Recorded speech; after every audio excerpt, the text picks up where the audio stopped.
Alrighty, g'day guys, welcome to another game of Legion TD on FBG. I've got a pretty simple role, which normally I'd feel like kind of bored with.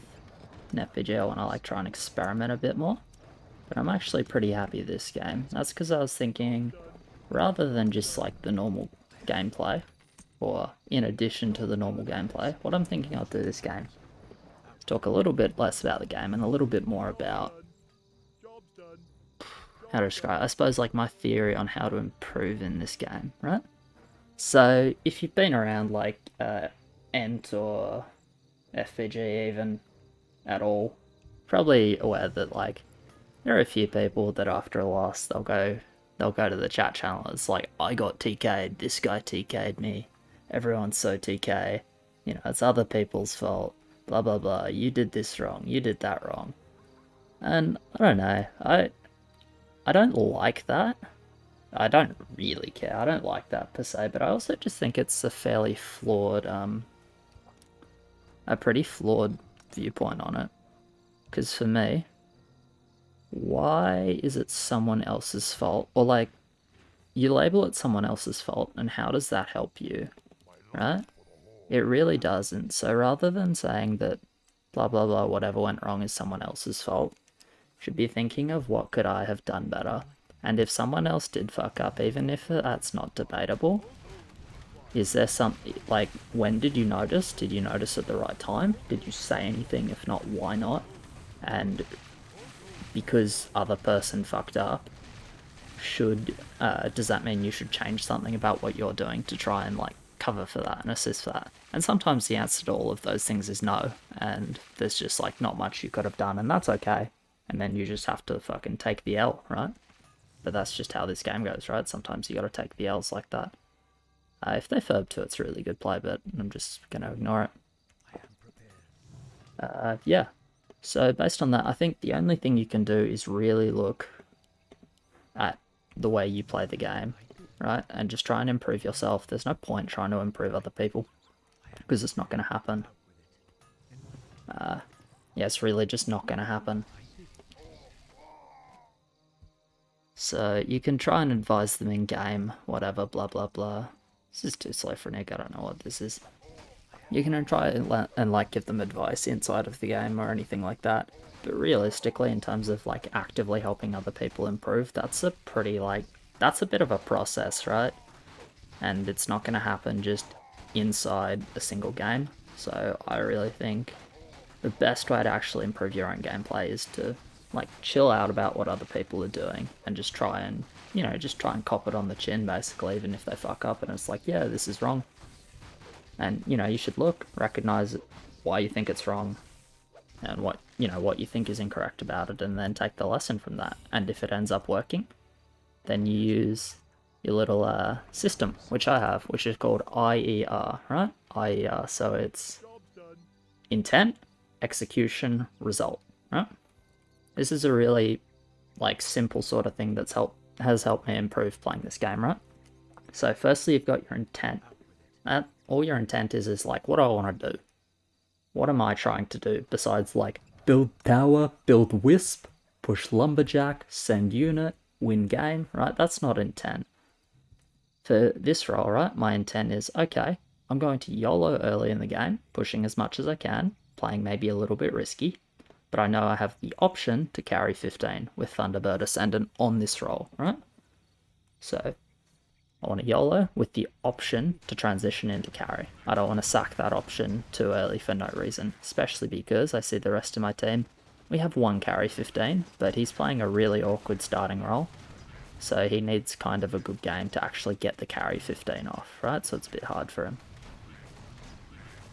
So I know that I kind of want to be in a position to carry 15.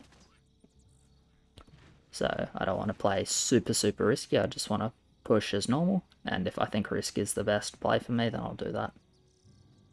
So that's the intent, right? Execution is, how am I actually going to do that? So for me, I'm playing Aqua. It's pretty easy, right? How am I going to execute my Aqua YOLO? I'm probably going to play pretty standard most of the time. I'm going to go 400 value here because I don't want to league really hard on level 3 if they decide to send. Is this a ship with like a small ad? I don't know. Like, I'm not going to over push on 4, but I might be down to under push on 5, for example. I think we can send.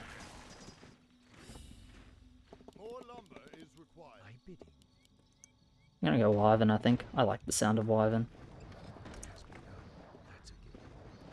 Actually, I just reached Blood Orc, so... so yeah, there's the execution. As you can see, right, I'm 400 value of Aqua. I can add a tier 1. I'm going to elect not to, because we're not too bad here. Yeah, I'm going to elect to skip the tier 1. Might be a mistake. Actually, I should never skip the tier 1 here. It does help, even though I hate Pee-wee. Okay, so there's execution, right?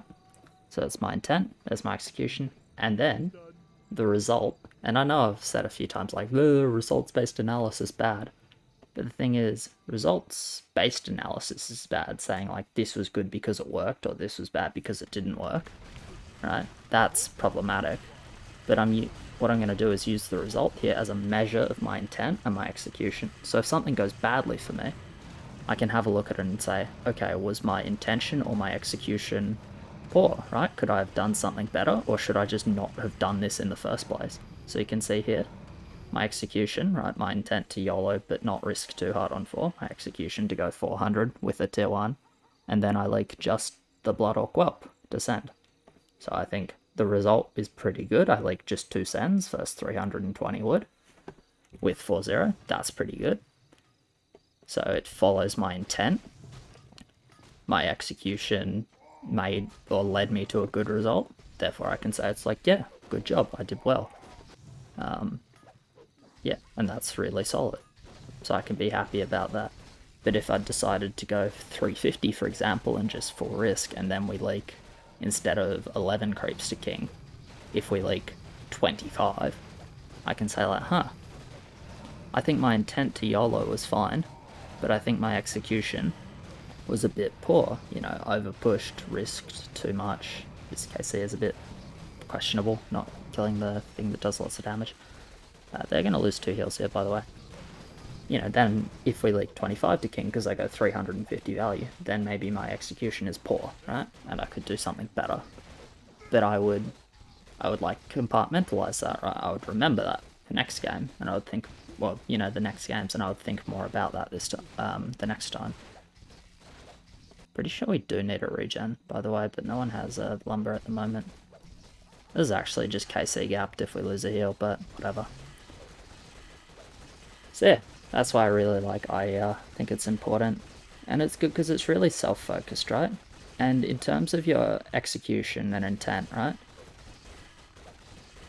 You can just, you can apply that as well to what other people do, right? How should my execution change? Does my intent completely have to change if someone else either makes a mistake or plays in a way you don't expect, right? Let's not, I'm doing Lumberjack. And yeah, let's just not do that. We can send on 5 if we want, but let's not go 4.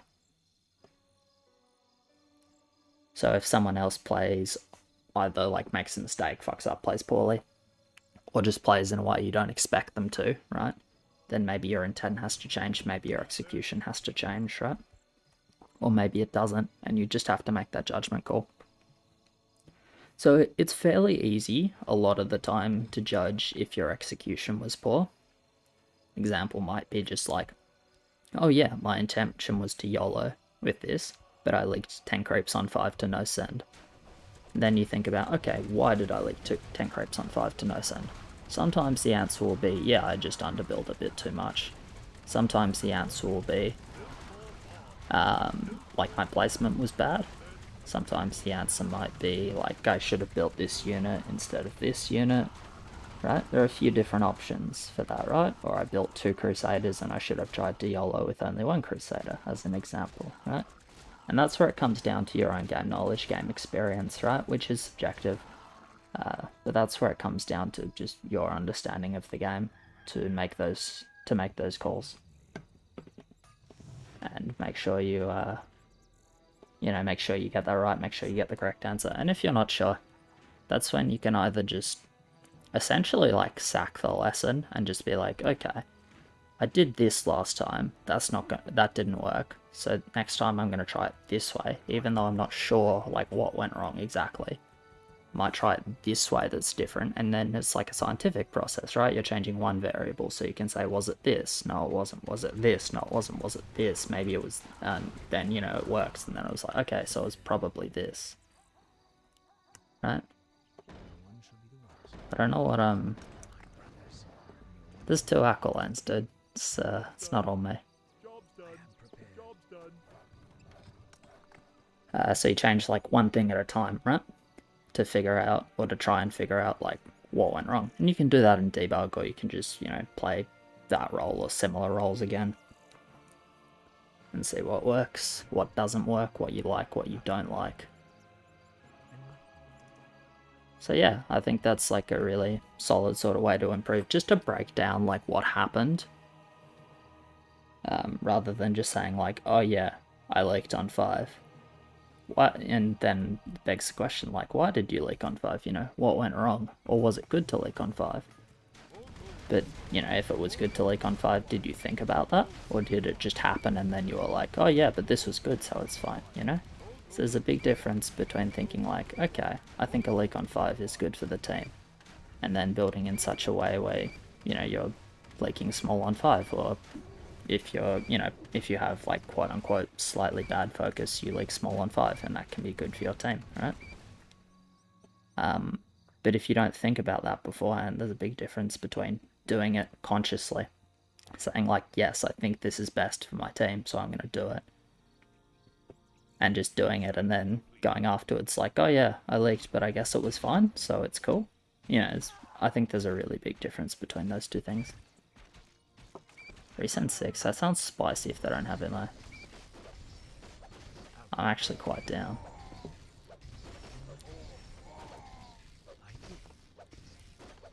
So yeah, I'll give you the IER of my game on level 6.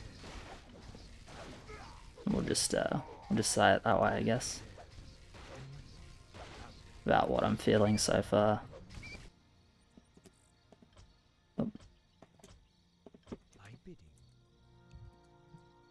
Are we sending? Yeah, we are. So I'm just gonna fur permit so I get the early push. 48 gold, which is awkward. And just dump this for an aqua though. Okay, so IER of my game. What went well? Level 1. Intent is YOLO. Keep option to carry, so don't leak like 80% of the wave, unless we're like, you know, going into big king legs where it's clog and I have good push. It's like push focus, but don't play too loose. Keep the option to carry. So that's my intent. Execution, standard aqua 1. 402, actually quite risky. So that could be something I look to change, right? It's not bad per se, but we were relatively weak on 2, even if they just send 4 fubs. So that's something I could have adjusted. But okay, so we did that. That's not like right or wrong per se to do that. That's just something to think about and consider, right? So next, we have the level 3. We think, okay, there's a leak on 2. They obviously have a lot of wood with time on 1 and 2. They didn't leak much on any lane level 1, so it means they all had like a good amount of wood to push. They probably all pushed 2 wisps on level 1. So we need to make sure that we're okay on 3. How do I do that? I go 400 value and add a tier 1. Okay, what was the result of that? They do send, so that was like based on my intent and my execution. What was the result of that? It was really good. I only leaked Blood Orc Whelp versus Blood Orc Whelp, right? Which is a big send on 3. So that was good. Result was good. Going on from there, just super standard YOLO. Game gets fat, so I get the 7-2, nice and early on 5. So that's, you know, good for me. Well done, I guess. Going on from that, what have I done now? Pushed as much as I could, 7-4 into 7-5. Missed a couple of gold for the aqua, so I sold the tier 1 for it. I think that's worth it, especially because I'm never upgrading that tier 1, and I think it's relatively useless going forwards. I take an early 7-5 because the game is fat and I know that I won't have any problems holding 8 with the early 7-5.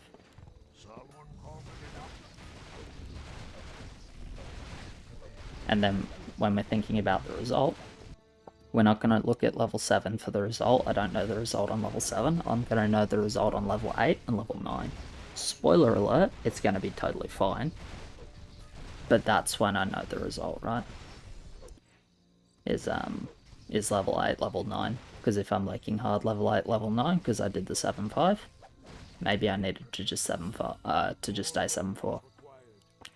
The other thing is, if I don't get to mix in Thunderbirds early, and if I have to go like well over 600 value Aqua, I don't want to have to do that. So maybe I could do something different. Now place this sprite down. Is that good or is that a mistake? It's a mistake. Why is it a mistake? I'm really strong this game, right? Like, this game is fat, and I'm the best lane on 15. Well, actually, I mean, he probably is now because the game is so fat for him as well. But I'm a really strong lane on 15, right? That means I'm probably staying 7-5. That means, if I'm staying 7-5, I may as well grab an Ascendant for 10 and look to snipe the boss. So I may as well leave the best position open for the potential Ascendant. Easy.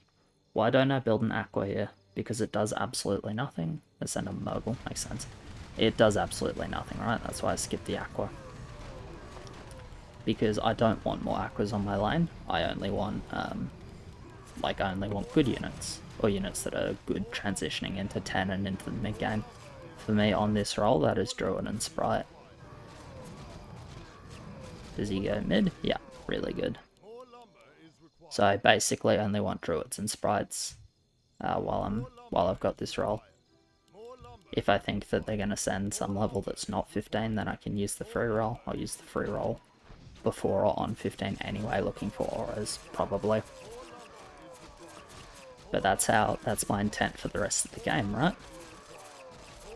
So it's level 7, and I already am fairly confident what I'm going to do for the rest of the game if nothing like weird happens, right? If, you know, weird shit happens, then that's fine. We will adjust. And we'll just rely on the fact that it's like, I think I know the game fairly well to be able to do that on the fly, but I have my plan, right? So if the game continues, like, and nothing weird happens, then I don't need to think about that. I can think about other things because I already know what I'm doing on my lane. And that's nice, you know? I don't want to think about my lane. Why should I? Why should I think about my lane, right? When I can think about the game as a whole instead. Think about calls, when they might send, how I should, like, adjust my build based on what I think is going. Like, do I want to leak? What are we seeing on their side during the leaks? And it also means I can just focus more on what I'm saying commentary-wise, right? And try and make it more informative, entertaining, interesting, whatever adjective you want to use. Instead of just sitting there silently going, like, really trying to think about what I'm doing. I already have a plan. I know what I'm doing. Maybe that plan has to change, then we'll change it, right? And I'll just rely on myself to be able to do that as soon as I see the factors. As long as I'm paying attention to the game, I'll be able to adjust. I'm confident enough with that. We're losing this hill. Do we need another up? No, we're good. Spewing. So I have 90 income already. I can go 7-6 and hold 15 if I choose, but we're just gonna build for 10.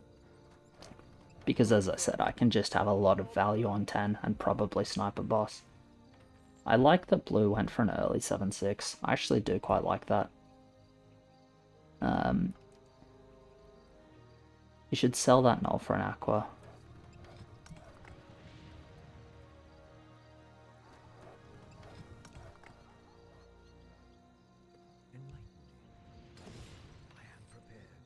Because the ship is like, it's not a very good mix with Aqua because the 550 range, or the Aquas will go in front of the ship, and because it spawns in front, the actual 630 HP ship is not going to tank very much before the Aquas die. So that's the reasoning for that. I think his intention to push more, and his execution of like going 7-6 before level 8 is like really solid. I think that's really good. I just think you can clean up the execution a little bit. Dropping 1-0 for Aqua, you're not really caring so much about level 10. Actually got quite lucky with the ship tanking here. But you're not caring so much about level 10 with 7-6, right? So, it's good, you know, just no need for him to leak when he's still a good lane. Yeah, he had nice focus indeed, but 800 is like, gotta remember he was going like 770 or so with some nulls. That's on the low end for just Aqua only to hold, and that ship is a lot worse than 4 Aquas on 8. It's a lot better to build it, because it's better on like every other level except for 8, but yeah, basically no need for him to leak a lot when he doesn't have to. So, do the farm nice and early, and I'm going to be building up. In terms of send, we're looking for pandas, horses. Horses good versus the AoE, or better versus the AoE than like militia and whatnot. And then we like pandas versus Knight Sabers, versus melee eyes. Uses the free roll, gets Witch Dock. Not a whole lot else, but he dropped the second ship, so it's good. Yeah, it just goes into Witch Dock. I like it. Okay, there may not be a leak on 9, but we'll just work with that. It's fine. Okay, so intention, stay 7-5 with the like carry mid game setup or carry 15 setup, and I'm looking to damage 10. Right, the execution for damage 10 is get the ascendant for the armor shred, and then just Thunderbirds. Thunderbirds do decent single target damage, and they're no dead value for me. They're my best unit mid-game, and they're solid on 10. Remember, I'm not trying to hold 10 because I'm 7-5. But if I'm going to stay 7-5, I may as well do the damage. Yep, double panda is good. Triple panda is even good, but we don't have quite enough wood. Let's do it. I like it.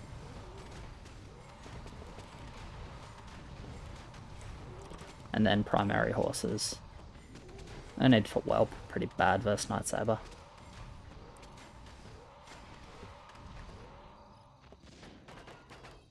Yeah, if he leaks a bit here, it's actually quite good for us. The leak is slow. The thing is, we don't need to kill them here, but we can look for the kill. Because we just, like, have decent lanes here. We send a lot.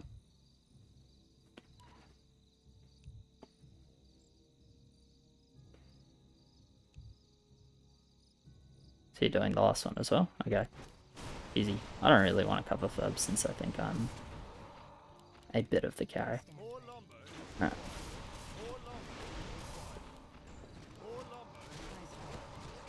Get a bit of money here on my lane actually, which is interesting. Alright, Thunderbirds. Gonna get another sprite. Why do we build the sprite here? We build the sprite here because it's on the same line as the Ascendant. It's like a bit more likely to focus the same target, that's all. Then we'll build a blocker, because I can.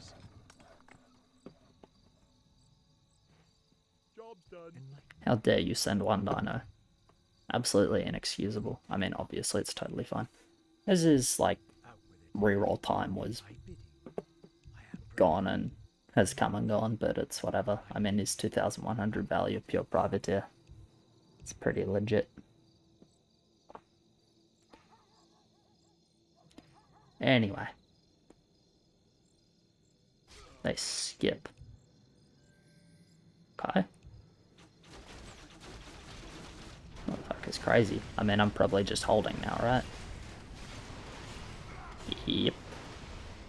So, they skip. Does that mean the game is going 15? Nah. There's absolutely zero chance the game is going 15. I mean, most likely they die now, right? But, they're gonna... If they don't die now, they're dying on 14. It's just, there's no way around it, right? They're dying on 14. So, what am I gonna do?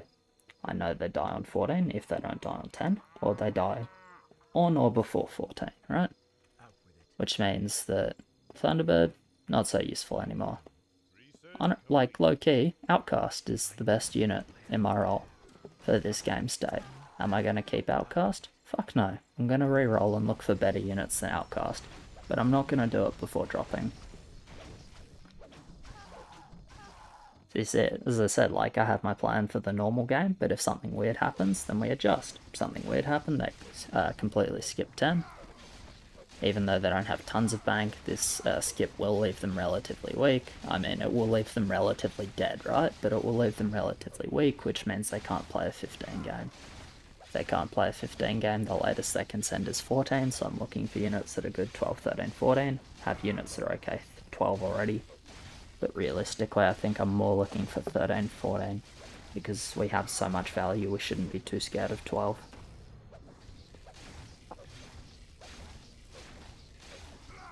Are they surviving? It's quite close. I think they are dying though.